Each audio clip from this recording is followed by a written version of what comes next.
Bismillahirrahmanirrahim. Assalamualaikum warahmatullahi wabarakatuh.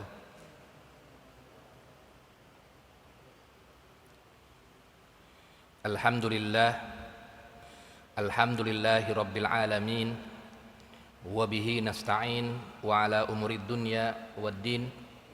Wassalatu wassalamu ala nabiyyina Muhammadin wa ala alihi wa sahbihi ajma'in, amma ba'du. Allahumma alimna ma yanfa'una wa zidna ilman. Yang saya hormati pengurus DKM Masjid JGC Jamaah Salat Maghrib yang dirahmati oleh Allah Subhanahu wa taala. Pada malam hari ini kita akan membahas tentang at-tayammum. Bahasan yang pertama adalah ta'rifuhu wa masru'iyatuhu wa sifatuhu. Definisi daripada tayammum, kapan disyariatnya tayammum dan bagaimana tayammum itu sendiri, serta bagaimana syarat-syaratnya. Kemudian bagaimana para ulama membahas tentang tayammum dari semua mazhab. Yang pertama, tentu tayammum itu at-tayammumu lughatan al-qasdu. Tayammum itu secara bahasa adalah al-qasdu wal iradatu, keinginan. Itu secara bahasa. Di dalam Al-Qur'an, wala tayammamul khabisa minhu tunfiquna. Dan janganlah kamu berinfak dengan dari infak yang khabisa, dari infak yang harta yang tidak baik. Nah, nggak boleh.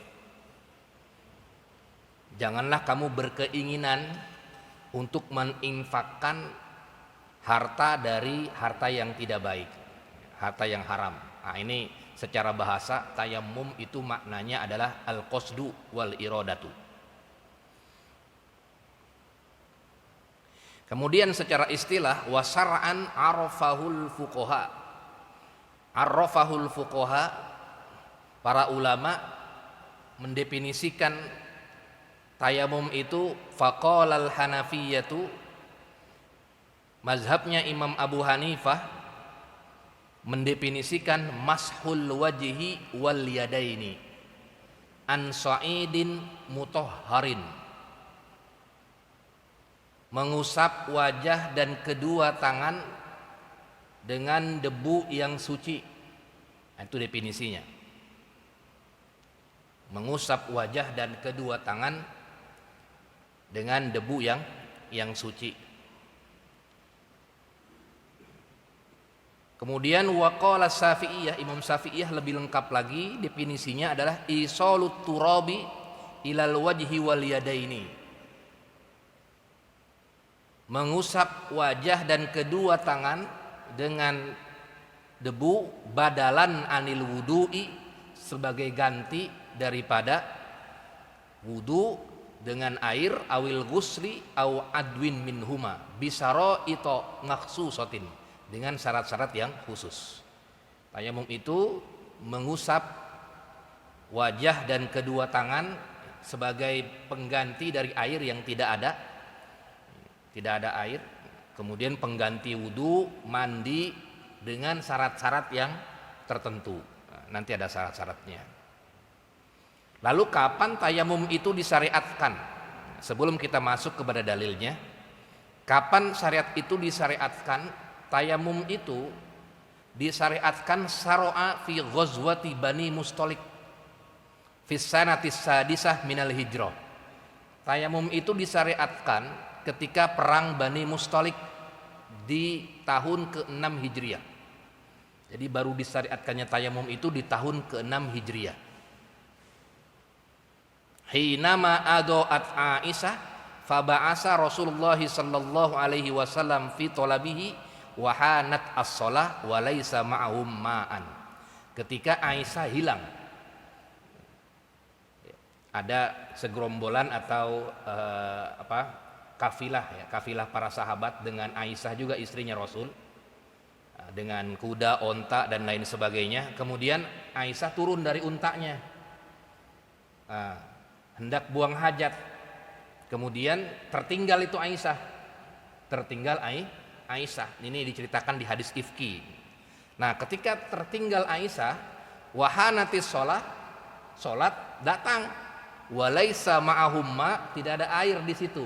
Nah, kemudian fanuzilat ayatut tayammum, turunlah ayat tayammum.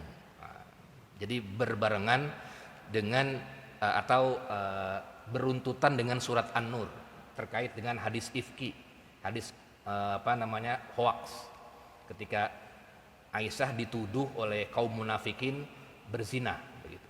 Kan ketika Aisyah itu turun dari ontaknya, turun hendak buang hajat, kemudian tertinggal itu Aisyah. Rombongannya sudah jalan, yang membawa untanya Aisyah, nyangkanya Aisyah sudah ada di atas tandu unta, karena Aisyah itu tidak terlalu besar badannya. Ini kayaknya Aisyah sudah ada nih, udah jalan aja, padahal Aisyah lagi turun dari onta untuk buang hajat begitu. Nah, kemudian inilah jalanlah itu rombongan tersebut. Nah, ketika waktu sholat tiba nggak ada air, turunlah ayat ini, wa in kuntum mardo, turut ayat tayammum. Nah, kemudian ketika sampai Madinah, nah kafilahnya sampai Madinah, Nabi dengan para sahabat, nah kan Aisyahnya nggak ada lah, Aisyahnya nggak ada. Nah, rupanya Aisyah bertemu dengan bahasanya seorang sahabat yang istilahnya pencari atau menyisir rombongan-rombongan yang tertinggal di belakang, paling belakang. Rupanya ini ada Aisyah yang tertinggal. Dia berdua itu antara Aisyah dengan sahabat tersebut. Nah, sehingga ketika sampai di Madinah muncullah gosip. Nih kok berduaan ini Aisyah dengan si Fulan. Jangan-jangan. Nah, itu timbullah gosip itu. Nah, sehingga turunlah ayat hadis ifki di surat An-Nur. Dan ini juga sama, ketika dalam pencarian Aisyah nggak ada air, kemudian turunlah surat Al-Maidah ini. Apa bunyi suratnya? Ayat tayammum. Kita nggak membahas ayat khawak ya, tapi kita membahas ayat tayammumnya. Wa in kuntum mardo aw ala safarin aw jaa ahadum minkum minal ghaid aw lamastumun nisa falam tajidu ma'an. Kalau nggak ada air, fatayammamu sa'idan thayyiba, hendaklah kamu bertayammum, famsahu biwujuhikum, dan hendaklah mengusap wajah-wajah kalian, wa aydiyakum minhu, dan kedua tangan kalian. Ini berarti teknisnya sangat teknis. Ayat wudu dengan ayat tayammum itu benar-benar ada di dalam Al-Quran teknisnya, hanya wajah dan kedua tangan, sehingga nggak ada perbedaan pendapat para ulama. Anggota tayamum itu hanya dua, hanya muka dan kedua tangan. Kenapa sebabnya? Karena ayatnya jelas, nggak ada ikhtilaf-ikhtilapan. Itu namanya masalah usul. Paling ketika ikhtilaf di masalah teknis saja, bukan masalah anggota tayamum. Jadi anggota tayamum sepakat hanya wajah dan kedua tangan. Inilah yang menjadi dasar annat tayammum, bahwasanya tayamum bisa menjadi badalun, bisa menjadi pengganti bilma, pengganti air. Juga di hadis Nabi Muhammad SAW, ju'ilat lanal ardu kulluha masjidan wa turbatuha tahuran, di riwayat Muslim. Bumi dijadikan untuk kami itu semuanya sebagai masjid, sebagai tempat sholat. Wa turbatuha, dan debunya tahuran, suci. Debunya suci. Malam yajidil ma au yahdus. Ini selagi tidak menemukan air. Wa ajma'atil ummah, ulama berijma', tidak ada perbedaan pendapat ala jawazit tayammum, bolehnya tayammum ketika tidak menemukan air.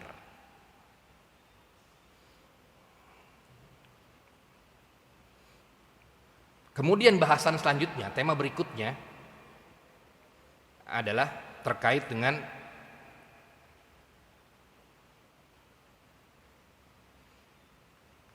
nau'ul badal.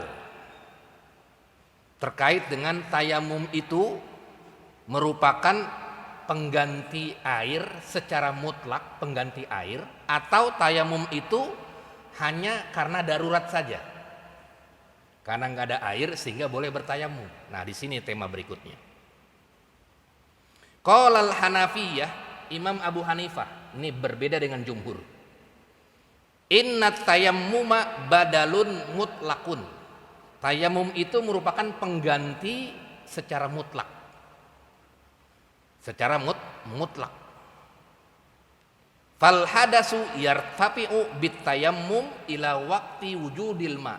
Maka ketika ada hadas, baik itu hadas kecil maupun hadas besar, maka bisa dengan cara bertayamum ketika tidak ada air. Ketika tidak ada air. Kemudian ketika Imam Abu Hanifah mengatakan inna tayammum badalun mutlak, ketika tayamum itu merupakan pengganti yang mutlak, maka konsekuensinya adalah ini. Yajuzut tayammum qabla dukhulil waqti. Boleh bertayamum sebelum masuk waktu. Jam 10 kita tayamum buat nanti zuhur, boleh. Itu menurut pendapat Imam Abu Hanifah. Kenapa? Karena tayamum itu badalun mutlak, bukan darurat. Badalun mutlak. Jadi konsekuensi yang pertama adalah yajuzut tayammum qabla dukhulil waqti. Menurut Imam Abu Hanifah, boleh bertayamum walaupun dia sebelum masuk waktu. Itu yang pertama. Yang kedua, wa yajuzu lahu ayyusalliya bitayammumil wahid. Boleh juga dia sholat dengan satu kali tayamum, walaupun sholatnya berkali-kali. Yang penting belum batal. Nah, ini mazhabnya Imam Abu Hanifah. Ia berbeda dengan jumhur. Tapi tetap sama, malam yajidil ma, selama atau selagi tidak ada air. Selagi tidak ada air. Nah, waqalal jumhur ulama ghairul Hanafiyah, selain Hanafiyah, Abu Hanifah ini, at-tayammum badalun doruriyun. Tayamum itu merupakan badal tetapi darurat karena tidak ada air. Sehingga fayubahu lahu as-shalah, sehingga dibolehkannya salat ala aksil ahkamis sabiqah, sebagaimana kebalikan daripada pendapatnya Imam Abu Hanifah. Dia harus dukhulul waqti, masuk waktu. Kalau sudah masuk waktu zuhur kemudian gak ada air, baru dia boleh bertayamum. Misalnya zuhur, Allahu Akbar, kemudian dia gak ada air, dilihat gak ada air, di masjid gak ada air, di mana-mana gak ada air. Waktu sudah masuk, baru dia bertayamum. Dan konsekuensinya juga tayamumnya itu hanya ini yang menjadi poin. Konsekuensinya adalah tayamumnya apakah dia seperti Imam Abu Hanifah? Tidak. Kalau Imam Abu Hanifah sekali tayamum boleh buat apa saja. Boleh buat sholat sunnah berapa kali, boleh buat sholat wajib berapa kali, yang penting belum batal. Itu kalau mazhab Imam Abu Hanifah. Dan yang penting belum ada air. Kalau udah ada air ya semua sepakat. Kalau udah ada air, ketemu air nih ya sudah. Tapi kalau belum ketemu air, tapi dia sholatnya beberapa kali misalnya, nah ini hanya mazhab Imam Abu Hanifah. Jadi Imam Abu Hanifah tadi kesimpulannya, Imam Abu Hanifah itu menganggap tayamum itu adalah badalun mutlak, pengganti mutlak daripada air. Konsekuensinya dia boleh sebelum masuk waktu, boleh. Kemudian dia boleh misalnya sholatnya beberapa kali, atau yang penting belum batal, sholat zuhur, sholat asar, sholat maghrib, tetap pakai satu tayamum, yang penting belum batal dan belum menemukan air. Itu mazhab Imam Abu Hanifah. Atau sholat sunnah, nah itu juga beberapa kali pun boleh. Nah, kalau mazhabul jumhur kebalikan daripada mazhab Imam Abu Hanifah. Siapa mazhabul jumhur? Mazhab Imam Malik, Malikiyah, Imam Syafi'i yang mayoritas kita di Indonesia ini, kemudian Imam Ahmad bin Hambal, itu mengatakan tayamum itu harus masuk waktu, waktu sholat. Kemudian sholatnya hanya 1 kali wajib. Kalau sunnah boleh banyak, tapi yang wajib hanya satu. Nah, ini yang menjadi poin pentingnya.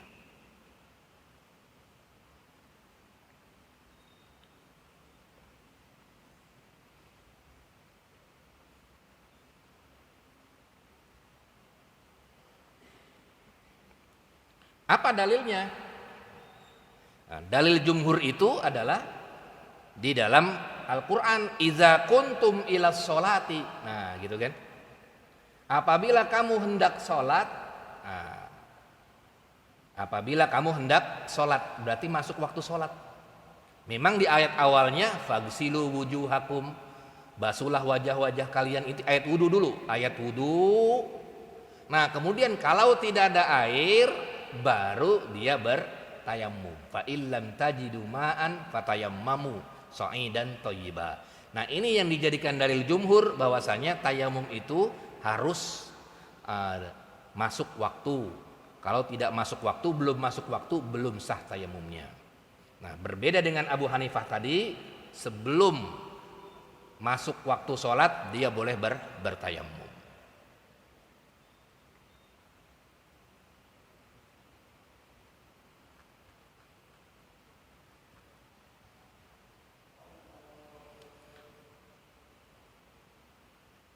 Jamaah sholat maghrib yang dirahmati oleh Allah Subhanahu wa ta'ala. Kemudian at-ta'at allati yatayammamu laha. Apa sih sebenarnya yang bisa digunakan dalam bertayamum? Yang bisa digunakan dalam bertayamum. Yang pertama adalah at-tayammumu yanubu anil wudu. Dia bisa menjadi pengganti wudu. Wudu kan tadinya dengan air, karena nggak ada air pakai tayammum. Wa anil gusli, atau mandi. Mandinya ini mandi wajib ya, mandi wajib, bukan mandi biasa. Kalau mandi biasa silakan saja, tapi kalau mandi wajib, misalnya ketika mandi wajib, baik itu mandi janabat, mandi haid, atau mandi nifas. Misalnya ketika ia bermimpi atau ia keluar air mani, wajib mandi kan? Tapi nggak ada air, tapi tidak ada air, maka tayammum bisa menjadi yanubu anil gusli, bisa menjadi pengganti daripada mandi wajib. Atau misalnya haid, setelah selesai haid kemudian nggak ada air, ini paceklik, airnya nggak ada sama sekali. Bahkan ketika haid, pastikan setelah haid harus mandi, itu harus mandi wajib. Pengen sholat harus mandi, maka dia bertayamum yanubu anil gusli, sebagai ganti daripada mandi wajib. Mana dalilnya? Nah, ini dalilnya pertama, hadis Imran bin Husain, riwayat Bukhari dan Muslim. Qala, ia berkata, kunna ma'a Rasulillah sallallahu alaihi wasallam, kita bersama Rasulullah sallallahu alaihi wasallam, fi safarin, di sebuah perjalanan. Fa shalla bin nasi faizan huwa bi rajulin mu'tazilin fahuwa ma mana'aka an tusalliya. Ketika Rasulullah sallallahu alaihi wasallam mengimami, tiba-tiba ada orang yang mu'tazil, enggak mau ikut sholat. Dilihat sama Rasulullah, ini kok enggak sholat dia, satu orang ini malah duduk aja begitu, padahal yang lain ikut. Ditanya sama Rasulullah, faqala ma mana'aka an tusalliya, apa yang menyebabkan engkau tidak sholat? Qala, ia berkata, asobatni janabatun, saya kena junub, wala ma'un, tidak ada air. Kata Rasulullah sallallahu alaihi wasallam, qala alaika bis-sa'id fa innahu yakfika, hendaklah cukup dengan debu, fa innahu yakfika, karena itu merupakan bisa mencukupi kamu menjadi badal pengganti daripada ketiadaan air. Kemudian juga di hadis Jabir juga seperti itu yang lebih populer tentang masalah mandi. Ini kalau tadi kan di ayat Al-Quran berwudu, tayamum menjadi pengganti wudu. Nah ini menjadi pengganti mandi, mandi wajib. Riwayat Abu Daud, Darulqutni dan Ibnu Majah. Qala kharajna fi safarin. Kami keluar dalam sebuah perjalanan, fa asaba rajulan minna hajarun. Ini enggak ada Rasul. Jadi sahabat semua sedang jalan-jalan atau keluar dalam safar. Fa asaba rajulan minna hajarun. Kemudian ada seorang yang tertimpa batu, kena batu. Fasajjahu fi ra'sihi, menyebabkan kepalanya bocor. Kemudian kepalanya bocor. Fasa'ala ashabahu, kemudian ia bertanya kepada sahabat-sahabat itu, hal tajiduna li rukhsatun fit tayammum, apakah kamu sekalian tahu apa saya ini punya rukhsah enggak buat bertayamum? Karena air ada, tapi saya ini kepalanya bocor, keluar darah terus begitu, keluar darah terus. Faqalu, kemudian sahabat berkata, mana jidulaka rukhsatan, tidak ada rukhsah bagi kamu. Kata sahabat tuh, wa anta taqaddiru alal ma, kamu kan ada air, pakai air, kalau ada air pakai air. Akhirnya fagtasala famata, akhirnya ia berwudu, mandi dan lain sebagainya dengan air tersebut, dan menyebabkan mati dia, meninggal. Padahal dia sedang lukanya luka besar. Falamma qadimna ala Rasulillah sallallahu alaihi wasallam ukhbiru bidzalik. Ketika kami sampai ke kota Madinah, ya, kemudian bertanyalah kami kepada Rasulullah sallallahu alaihi wasallam. Kata Jabir ini, faqala ala sa'aluhu iza lam ya'lamu fa innama sifaul ai innama kana yakfihi ayyatayammam wa ya'sir. Kenapa kalian malah menyuruh dia untuk membasuh atau menggunakan air, sedangkan dia dalam keadaan sakit begitu.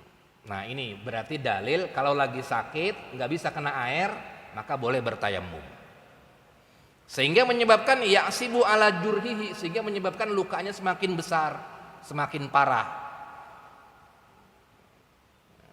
Padahal harusnya innama kana yakfihi ayyatayammam, padahal sebabnya cukup untuk bertayamum, mengusap saja di bagian lukanya sedikit itu dengan debu kan nggak kelihatan, dengan debu. Kemudian mandinya wa yagsilu sa'iri jasadihi, kemudian silakan dengan tayamum itu dia mengusap muka dengan tangannya saja, nggak perlu semuanya. Ada juga hadis terkait dengan ada seorang sahabat, ya, seorang sahabat yang dia mengira bertayamum itu ketika mandi junub, ia bertayamum guling-gulingan seperti kucing begitu, guling-gulingan akhirnya. Karena kan kalau mandi kan berarti harus air itu harus mengalir semua, wajibnya kan wajib mandi. Nah tiba-tiba ketika nggak ada air akhirnya begitu guling-gulingan. Nah kemudian kata Rasulullah SAW, innama kana yakfi, cukup juga sama membasuh atau mengusap muka dan kedua tangannya, nggak perlu guling-gulingan begitu, nggak seperti guling-gulingan seperti mandi begitu. Jadi mandi debu tidak perlu, tetap dia prosesnya sama, tayamum itu tetap hanya mengusap wajah dan kedua tangannya.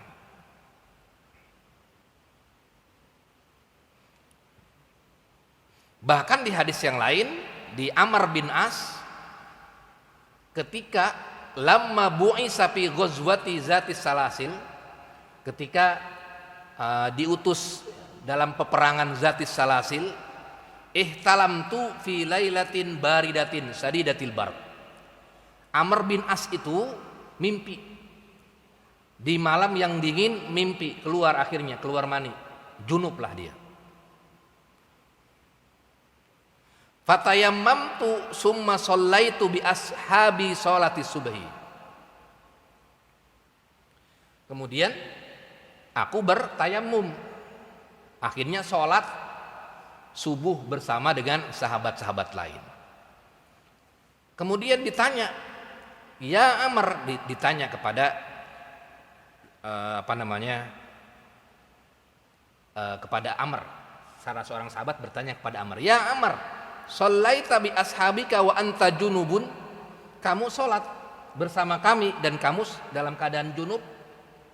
Fakultu, kemudian kata Amr, zakartu qaulallahi ta'ala wala taqtulu anfusakum innallaha kana bikum rahima. Fatayammamtu, saya bertayammum, summa shallaitu, kemudian saya sholat. Kemudian ketika itu dilaporkan kepada Nabi, fadhahikan Rasulullah sallallahu alaihi wasallam walam yakul say'an. Dan Rasulullah diam saja, tidak tidak menyanggah ketika Amr bin As itu junub dengan bertayamum dan gak ada air, ya, tentu tidak ada air. Rawahu Ahmad, riwayat Imam Ahmad, kemudian wa Abu Daud dan Imam Abu Daud, wa Darul Qutni dan Imam Darul Qutni. Jamaah salat maghrib yang dirahmati oleh Allah Subhanahu wa taala, kemudian kita akan masuk kepada teknisnya, teknis bertayamum.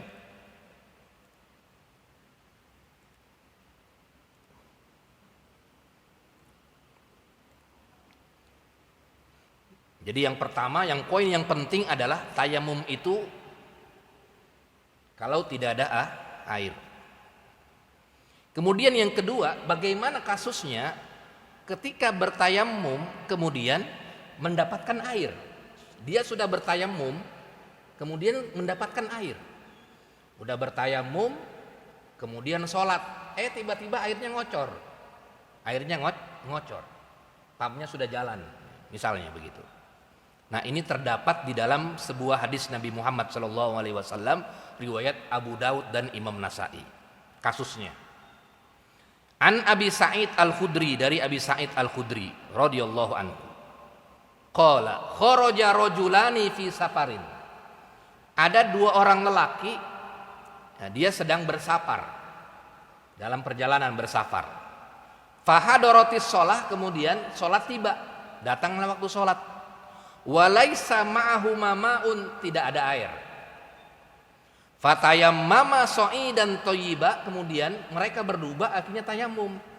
Mereka berdua akhirnya tayammum. Fasallaya, kemudian mereka sholat berdua nih. Sholat zuhur misalnya. Kemudian setelah sholat zuhur, selesai sholat zuhur, summa wajadal ma, kemudian ia menemukan air fil wakti, masih ada waktu zuhur. Habis sholat zuhur, kemudian kira-kira habis selesai sholat zuhur, tiba-tiba air ngocor. Kemudian fa'aada ahaduhuma as-sholata wal wudu'a. Yang satu, si fulan A lah, yang satu itu dia mengulang lagi sholatnya. Yang satu ia datang ke kamar mandi, kemudian karena sudah ada air, ia wudu lagi, kemudian ia sholat ulang. Walam yu'idil akhor, kemudian yang lain satu lagi tidak sholat. Saya sudah sholat kok tadi.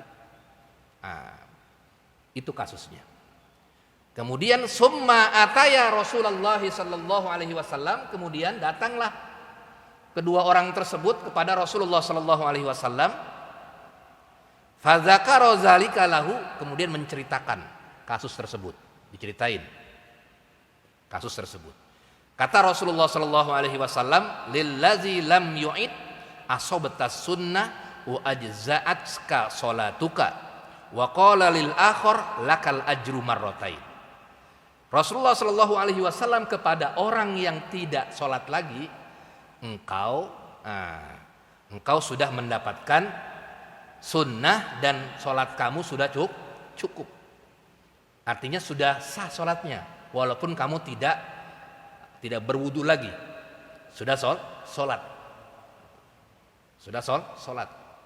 Nah, kemudian kepada orang yang lain yang tadi ngulangin lagi sholatnya, lakal ajru marrotain. Kamu punya dua ganjaran. Ganjaran yang pertama ketika kamu sholat zuhur dalam keadaan bertayamum, dan ganjaran yang kedua ketika kamu sholat dalam keadaan berwudu. Nah, di sini nanti para ulama di tema-tema berikutnya menjadi perbedaan pendapat para ulama mana sholat yang wajibnya dan mana yang sunnahnya, dan mana yang lebih afdol, apakah dia nggak sholat lagi atau dia cukup dengan tayamum saja. Nah, di sini nanti poin perbedaan pendapatnya bermuara dari hadis ini, karena kalimatnya Rasulullah kepada orang yang tidak mengulang lagi, asobtas sunnah, kamu sudah benar sholatnya, sudah sesuai dengan sunnah, sesuai dengan dalil, dan kamu cukup itu, wa ajzaat ka sholatuka, dan sholat kamu sudah sah walaupun kamu sudah bertayamum dan air sudah datang, walaupun kamu tidak sholat lagi. Nah, kemudian bagi yang kedua kamu dua ganjaran. Nah, nanti akhirnya para ulama memahami hadis ini dengan pemahaman yang berbeda-beda. Kemudian yang selanjutnya, bertayamum saat sakit. Nah, itu juga berdasarkan hadis tadi, at-tayammum hinama marid. Ketika sakit itu juga boleh. Ketika sakitnya itu artinya bukan sakit biasa, nggak ada hubungannya dengan air, itu nggak boleh. Misalnya dia hanya sakit panas, sakit flu, tetap dia harus tetap berwudu, dia bukan bertayamum. Ini sakit ini yang dicontohkan di sini adalah sakit yang menyebabkan ketika kena air lukanya makin kambuh. Bukan karena sakit dia sakit umum, bukan, tetapi sakit yang berhubungan dengan seperti yang diceritakan di dalam hadis. Ada luka besar kemudian makin parah lukanya dan lain sebagainya. Bukan hanya sekedar sakit yang tidak ada hubungan dengan air. Misalnya kalau sakit flu, sakit hanya batuk-batuk, kemudian saya sakit nih, kemudian saya bertayamum saja karena sakit nih. Wa in kana maridun atau wa in kana mardo au ala safarin, kalau misalnya saya sakit atau dalam perjalanan saya baru bertayamum, begitu. Nah, ini juga sakitnya adalah sakit yang seperti yang diceritakan di dalam hadis.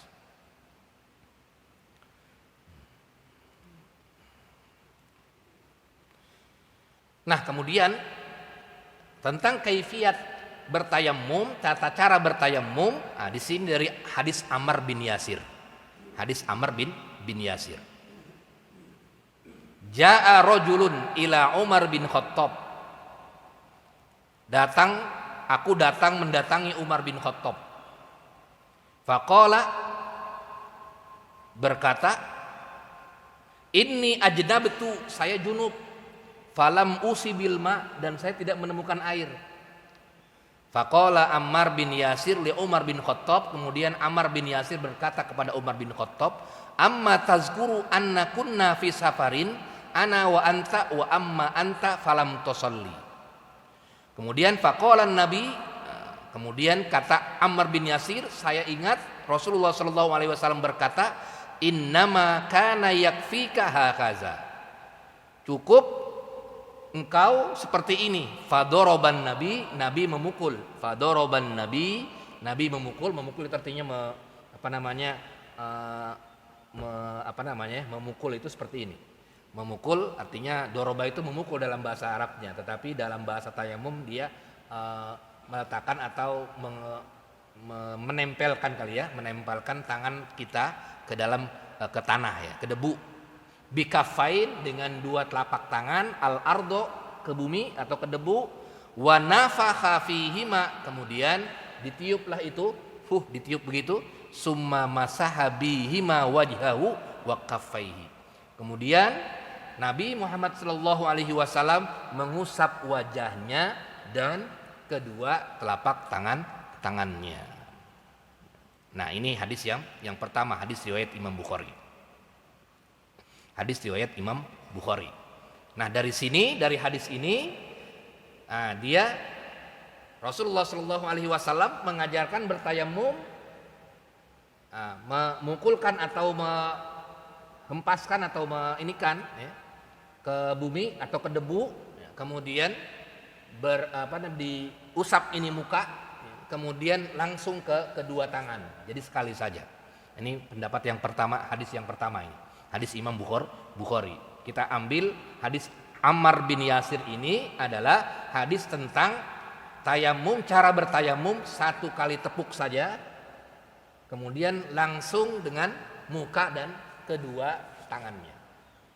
Tidak 2 kali tepuk, tapi 1 kali tepuk saja. Ini berdasarkan hadis Ammar bin Yasir, riwayat Imam Bukhari. Nah, kemudian di hadis yang selanjutnya adalah wa an ibni Umar, dari Ibnu Umar radhiyallahu anhuma qala, ia berkata qala Rasulullah sallallahu alaihi wasallam ayat at-tayammumu darbatani. Ini yang paling jelas hadisnya. Tayamum itu adalah 2 kali pukulan. Darbatun lil wajhi, pukulan yang pertama adalah ke wajah, wa darbatun lil yadaini ilal mirfaqaini. Kemudian pukulan yang kedua adalah ke kedua tangan sampai dengan ilal mirfaqaini, sampai dengan sikut. Rawahu Darul Qutni, hadis riwayat Imam Darul Qutni.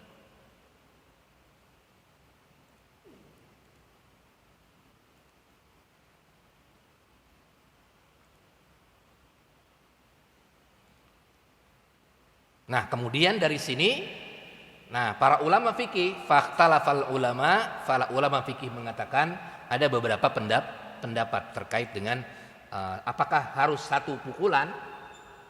Nah, kalau untuk teknis muka dan telapak atau tangannya itu sepakat, karena sudah jelas di dalam Al-Quran dan di dalam hadis. Wajah dan kedua tangan itu sepakat. Yang menjadi perbedaan pendapat adalah pukulannya, berapa kali pukulan.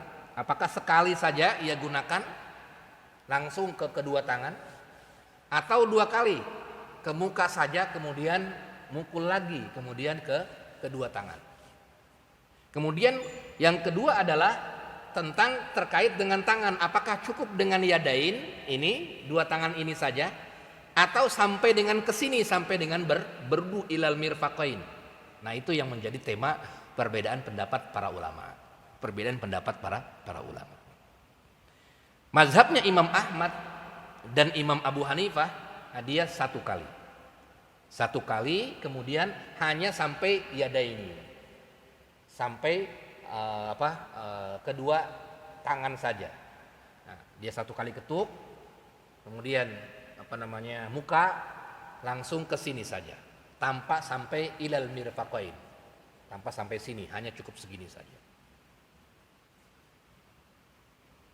Nah, kemudian kalau mazhab Syafi'i, dia 2 kali ketuk. Darbatun lil wajhi, pertama dia 1 di sini, kemudian ketuk lagi atau ambil lagi debunya, kemudian kedua tangannya tapi ilal mirfaqaini, ini Syafi'iyah nih, sampai dengan mirfaqaini, sampai dengan sikut. Pertama dalil dalil tadi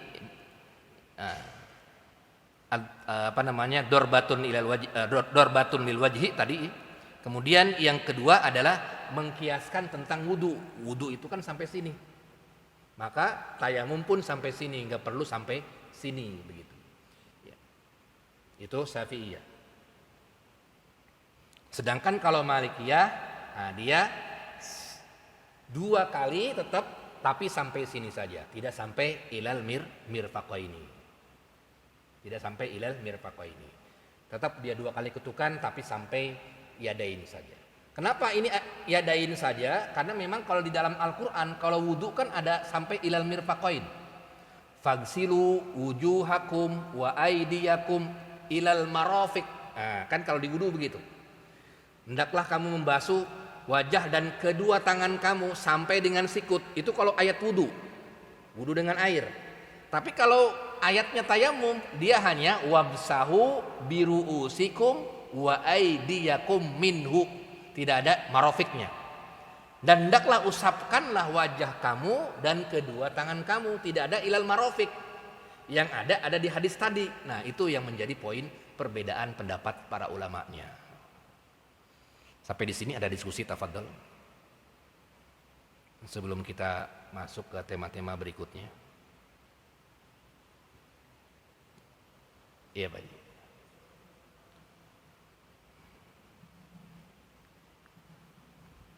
Assalamualaikum Ustaz. Waalaikumsalam warahmatullahi wabarakatuh. Saya mau bertanya, di Air. Tidak dapat air. Terus kita melaksanakan sholat. Nah, di suatu ketika itu di kemudian jam misalkan air itu apa? Kita perlu mengulangi mandi kita atau tidak? Mandi junubnya apakah perlu kita lakukan dengan air apa tidak usah? Cukup tadi tayamum saja. Oh, kasusnya ini mandi. Iya, iya. Sama tadi kan wudhu. Oh iya. Iya. Terima kasih Ustaz. Iya. Assalamualaikum warahmatullahi wabarakatuh. Waalaikumsalam warahmatullahi wabarakatuh. Nah, tadi dijelaskan bahwasanya tayamum itu yartafi'u anil hadasil akbar wal asgor. Tayamum itu bisa mengangkat atau bisa menghilangkan hadas kecil dan hadas besar. Mau hadas kecil maupun hadas besar. Jadi ketika sudah bertayamum, maka dia sudah boleh sholat kalau nggak ada air. Kalau dia sudah kalau dia berjunub misalnya, baik itu keluar mani, mimpi, atau berhubungan, atau haid, atau nifas, kemudian nggak ada air, kemudian bertayamum, nah, maka dia sudah suci lagi dengan tayamumnya. Karena tayamum itu, ulama sepakat tayamum itu yartafi atau yarfa, bisa mengangkat atau menghilangkan hadas kecil maupun hadas besar. Mau dia wudhu, mau dia mandi, itu bisa mengangkat, mengangkat. Artinya bisa menghilangkan. Nah, kasus tadi memang di dalam hadis memang wudhu ya. Tadi ada dua, yang satu wudhu lagi, yang satu tidak. Kemudian kata Rasul yang wudhu lagi dapat 2 pahalanya, yang 3 dia sudah sesuai sunnah. Tapi sholatnya sah juga gitu. Artinya 2 dapat, yang ngulangin dapat 2 pahala, yang satu dia dapatnya 1 tapi dia sudah sesuai. Tidak bisa dibilang tidak sesuai, tapi sudah sesuai dengan sunnah gitu. Nah, kemudian bagaimana kalau kasusnya mandi enggak seperti itu? Ya kalau tayamum ya berarti dia mengangkat hadas kecil juga. Hadas kecil kan wudhu, tayamum juga. Berarti kalau dia sudah bertayamum, hadas besarnya sudah hilang. Ngapain dia bertayamum lagi? Ngapain dia bertayamum lagi untuk menghilangkan hadas besar begitu? Lalu kalau pertanyaannya, kalau di hadis tadi kan terkait dengan waktu ya. Ini kan masih ada waktunya tadi kan, nah, sehingga nemu. Nah, kalau junub itu memang sudah tidak ada istilahnya kagak seperti sholat sholat 5 waktu tadi. Artinya kembali ke asalnya, kalau dia tayamum yarfa'u al hadas al akbar, dia sudah bisa menghilangkan hadas besar. Nah, kalau dia sudah bisa menghilangkan hadas besar, nanti memang ada pertanyaan berikutnya, apakah dia harus wudu 2 kali? Artinya ketika dia yang pertama dia niat tayamum buat mandi junub, kemudian dia wudu lagi kan, tayamum lagi 2 kali atau sekali tayamum, nanti dibahasanya di depan. Tapi yang menjadi jawaban daripada pertanyaan tadi, wallahu alam, dia tidak perlu dia mandi junub lagi. Kalaupun dia mandi, itu mandi biasa, mandi sunnah aja, mandi kayak kita mandi sore, kayak kita mandi siang atau mandi pagi dan lain sebagainya. Kan mandi kan ada 3 ya, ada mandi wajib, mandi sunnah, dan juga mandi mubah. Kalau mandi wajib tadi junub, haid, nifas. Nah, kemudian kalau mandi sunnah, mandi Jumat, mandi pengen Id, itu ada pahalanya. Kalau mandi jais, mandi atau misalnya ingin membersihkan bau-bau, itu mandi sunnah. Tapi kalau misalnya mandi yang biasa, mandi yang jais, ya udah kita kapan pun boleh mandi. Jam 2 mandi, jam 3 mandi, itu mandi jais, tidak masalah. Artinya menurut saya pribadi, dia tidak perlu mandi junub lagi, karena dengan bertayamum dia sudah menghilangkan mandi junub gitu. Wallahu a'lam bishawab. Ada lagi, tafadhol.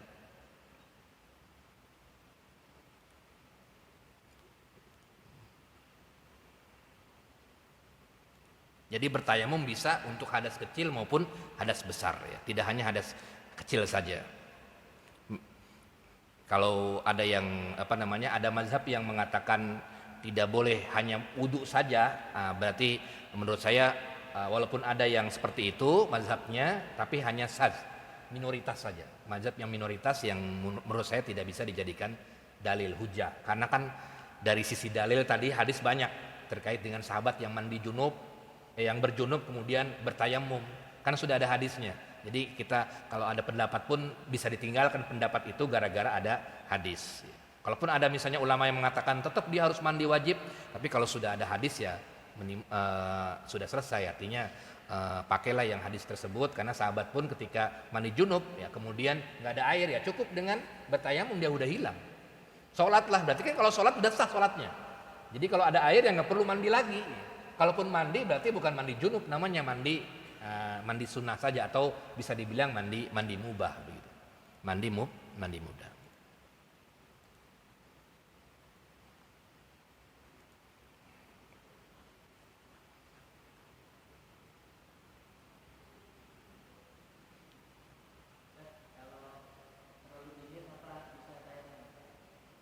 Kalau apa?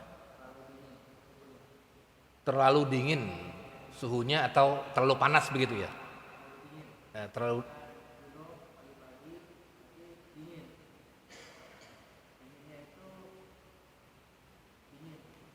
Oh ya, jadi dia nggak bisa menggunakan air karena dingin gitu ya. Apakah itu termasuk salah satu rukhsah daripada tayamum atau tidak?